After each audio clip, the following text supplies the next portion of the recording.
My daughter's entitled grandparents tried to steal her away. Luckily, the police stepped in.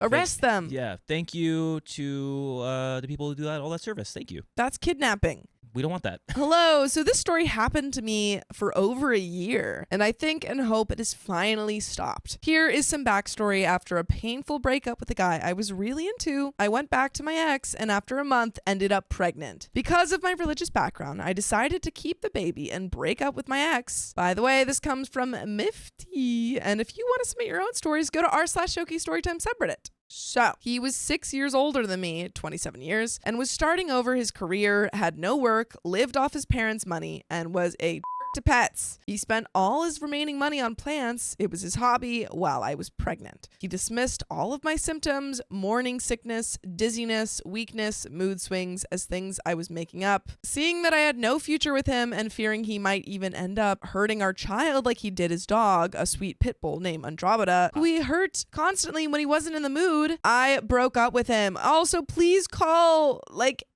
any sort of animal abuse line. Yeah, what? Please. That's not okay. That's not okay. I already don't. This guy sucks. He was shocked. He was sure that now that I was pregnant with his child, I wouldn't be able to escape him. He even tried proposing to me, but I said no, that I had no future with him and that he better leave me alone. During my first 3 months of pregnancy, my thoughts of being better off alone were confirmed. He mistreated me emotionally, saying all of my morning sickness, nausea, and other pregnancy symptoms were psychological because they were too early in the pregnancy. He forced me to go to parties, walk long distances, and visit his family, even though I was feeling really sick. After 3 months of torture, I broke up with him. The next month, he came over to my house, called, and tried to persuade my parents to tell me to get back with him. My parents told him to speak to me and that they wouldn't get involved in our relationship. My parents are really supportive of me. I was born in Russia, but moved to Ecuador when I was small. I have fair skin, hair, and eyes, and in the country where I live, most people have darker features. Because of this, I was seen as a trophy due to my heritage and looks. When we were together, he showed me off to all of his family. Later, I found out it was his family tradition to marry people from outside the country to gain higher status. Meanwhile, my ex's parents, let's call them Bob and Karen, were being all nice and sweet to me. I never had any trouble with them and considered them really nice people until now. They texted me to ask how I was feeling and if I needed anything. By that time, I had already decided I didn't want any contact with the family. I wouldn't take money from him for childcare because I didn't want any visits, though I had planned on allowing Bob and Karen to visit and take care of the baby. My ex wasn't really worried about the baby. He was more focused on winning me back. When he realized that wasn't going to happen, he left the situation altogether. Fast forward to later in my pregnancy, I started dating my best friend.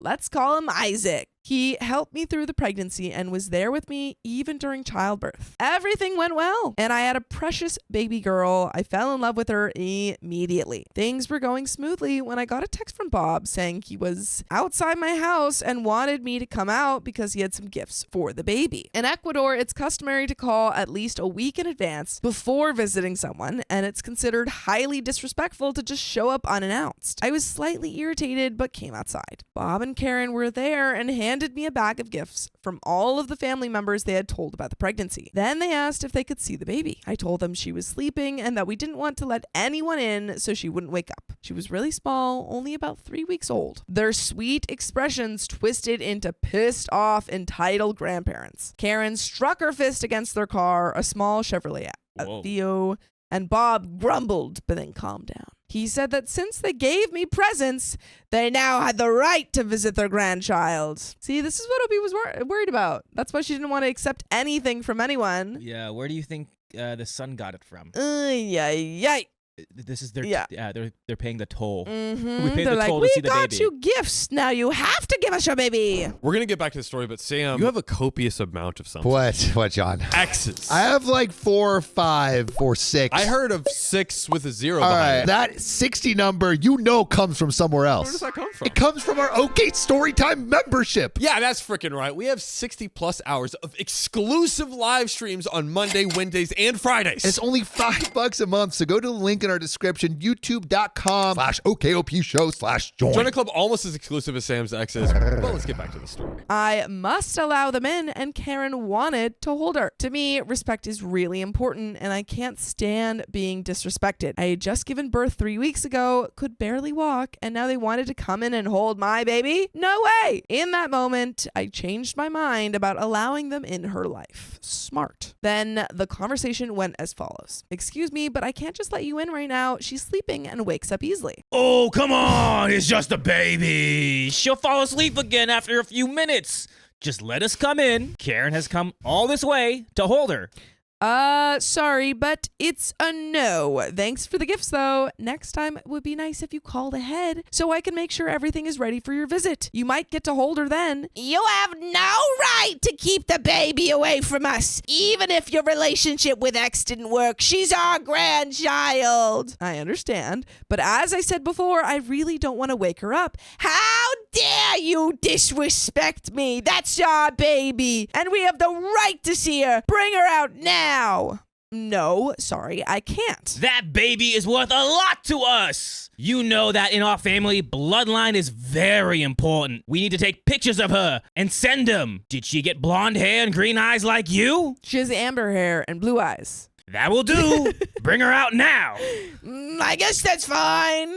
Sorry, I'm tired. I usually sleep when she sleeps, so I'm going in now. Bob, do something about it. She's kidnapping our baby and keeping her away from us. These people are crazy. That's not your crazy. baby. Girly. You already had a son, and he sucks. Yeah. I closed the door behind me, feeling shocked. They treated my baby as if she were a dog with a pedigree, just wanting pictures to show off to their family. I didn't like this one bit. I went inside while Bob tried to calm Karen, assuring her that I would let them see the baby next time. No, I wouldn't. Fast forward about a month, and I received a call that they were here. Great. Once again, they didn't call beforehand. Now I had a chance to talk to them properly. This time, I came outside with my dad. He's a really tall, well-built man with a stone-cold face, though he's actually very kind and funny. He just looks eternal sleep serious. Oh, I wanted him there in case they became aggressive. This time, even X decided to show up. Hello, OP. Can we see the baby now? We got you more gifts. Sorry, but you won't be seeing her. You see, I want to start fresh. I made many mistakes in the past, and I don't want to be involved with you or your family at all. I've moved on and want a future for myself and my daughter. Even if I get married one day, I don't want my daughter to have 3 sets of grandparents. I hope you understand. Karen's face turned red, as if I had just insulted her with the worst words possible. She leaned against the car, hiding her face as she began sobbing quietly. I almost felt bad for her, but all my sympathy disappeared quickly. Bob. Oh, kids these days. Listen, we are her grandparents. We have the right to see her, take her, and do what we wish with her. She is our family, so don't act immature. Bring her out now so we can see her. Also, on holidays, she will be coming to our place and spending them with us. You are just a child and don't know anything about life. X. Yeah, she's mad at me and is doing this out of spite. Our family is very prestigious, so the child will be very happy. Also, everyone will love her because she has foreign blood, and we want to make sure everyone knows how special she is. My decision is final. Sorry, but I will not keep in contact with you, nor will you meet my daughter. How dare you, you little immature girl? You have no right to take this away from us. We're her grandparents. My dad, who was already fed up with all of this, raised his voice, something he never does. It was terrifying. His Spanish isn't great, but he made himself clear. Okay, you listen to me now. My daughter has suffered enough with people like you. She wants to start a new life. You're not Nosferatu. I'm not and that will be best for her daughter too. She doesn't need people like you in her life. So you just leave her alone. OP, let's go inside now.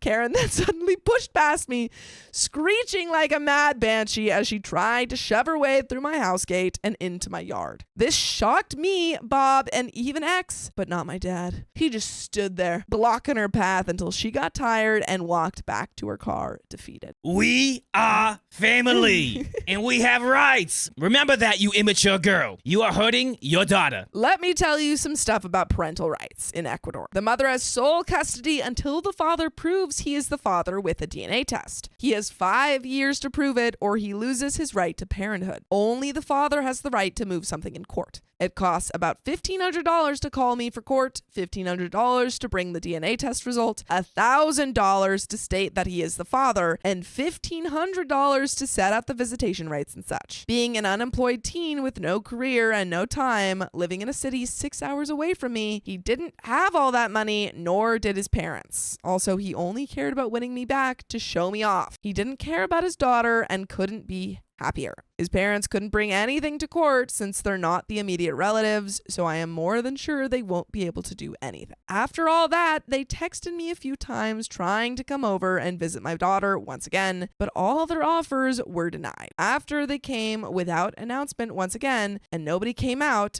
that was the end of it. Or so I thought! So we thought. I live pretty far away, in the next city, which is a 2-hour drive. Close to my house, there's a shopping mall I often go to. I was on a stroll there with my Isaac, who, apart from being pretty handsome, practices martial arts and is buff as heck. His friends nicknamed him the demigod because of it, so he's quite intimidating. Dang, girl! That's a crazy nickname. Oh my god. The demigod. When he gets pissed, all heck breaks loose. Also, he's really protective of me and my daughter. Every Saturday or Sunday, we go out just to walk around, buy a snack, and just have a chill time dating with my daughter in her stroller, mostly sleeping. X knew I used to do this and must have told his parents because while we were waiting in line for our ice cream at Baskin-Robbins, I had the stroller next to me, not in front of me as usual, because it would take unnecessary space in the line. Oh no. Oh no. So I have the stroller on my right and Isaac is on the left. I have my hand on the stroller and we're just chatting along, waiting our turn when I feel a slight movement in the stroller and turn to see if my daughter, let's call her Abby, woke up. To my surprise and shock, I see Karen trying to sneak Abby out of her stroller, obviously waking her up and making her make muffled cries. Illegal. What the F are you doing? I say, trying to take Abby from Karen's arms, but there's a stroller between us. Karen turns around and starts to speedily walk off with crying Abby in her arms. You should know that in Ecuador, you might get robbed, harassed, or attacked, and almost no one cares or will do anything about it. So all the people in line just stared. That sucks. I walked past the stroller to chase after her, but Isaac was faster and managed to catch up to Karen, who was pretty fat and slow. He snatched Abby carefully from her arms while she was having a fit, handed Abby to me, and proceeded to scream at Karen. I noticed that Bob was in the car, peeping at her, but not wanting to come out. He's like, ooh, you got caught. I'm not part of this. They wanted to make a run for it and steal my daughter away. Isaac. How dare you touch Abby? And worse, even steal her away from the stroller, you dumb bee. Karen then sat on the ground and started screaming for security. They came and asked what was going on. Security guy 1. Ma'am, what seems to be the problem? They kidnapped my daughter. That baby's mine, and they took her away from me and then shoved me to the floor and punted me in the guts. Security guy 2. Hey, is that true? No, of course not. She stole my girlfriend's baby from her stroller and tried to make her run for it. She's the mother of OP's ex. I just stopped that fat bee and returned the baby to my girlfriend. He's lying. He stole her from me. I'm the mother and she looks like me. Don't you see? Security guy 1. Well, let's check the security footage to see if there's no need for that. We're wasting time. Just give me my daughter back now. She needs me. Wasting time for what?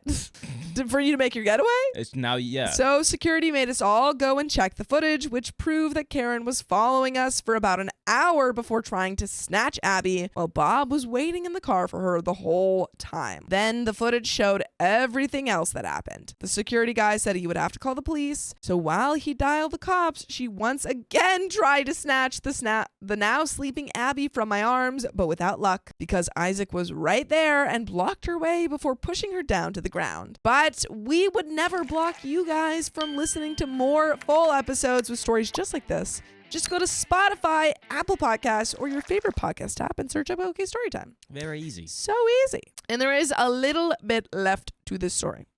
So let's get into it. Karen just stood up and started screeching while trying to get past again, throwing the old 12s and punts. The security guard had to restrain her until the police came and took her away. So that was the last I heard from them, and I hope it stays that way. You see, some of you may think it's wrong for me to keep my daughter from her father, but knowing that, first, he has no interest in her, second, he's an abuser, and third, he might only use her as an object to show her off to his friends and family, makes me believe I'm making the right choice in protecting her from all the pain that might be brought to her in the future. And comments! Comment 1 says they'd probably show her off to their friends and be like, yeah, we stole this baby from its mother because the father was our son's, so that makes her ours. Yeah, the logic isn't there. The logic is not there. It's so sound. It makes sense. Comment 2 says restraining order. Get one placed on your ex's entire family ASAP. There is still a very big chance of them tracking you down, so getting one soon will help in the long run. Also glad that you and your daughter and BF are all right after all this insanity. Reply says that thing doesn't work unless you get a friend or the friend of a friend to do it faster. Believe me, my mother waited for 2 years to separate from my father. Sometimes Ecuador's system is like a soap opera, and that makes me angry. That's why sometimes I wish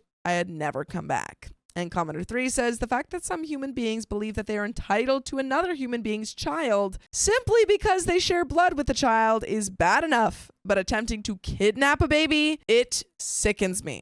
It is one thing to attempt to steal a possession, as I have read many people try to do, like a drawing or a video game. But a baby? A living, breathing, miniature human being? You did the right thing in casting the family aside. Isaac sounds like a great father for little Abby, far better than her biological father. I am a firm believer that blood means little compared to the bonds we forge with our decisions as we go through trials in life. And while Isaac might not be related to her by blood, he could still be dad all the same. Her biological father, put quite bluntly, is a loser. Any of his offenses put singly would have been more than enough to warrant booting him to the curb, but adding them together, well, he's a loser and his family are as well. And that is the end of that story.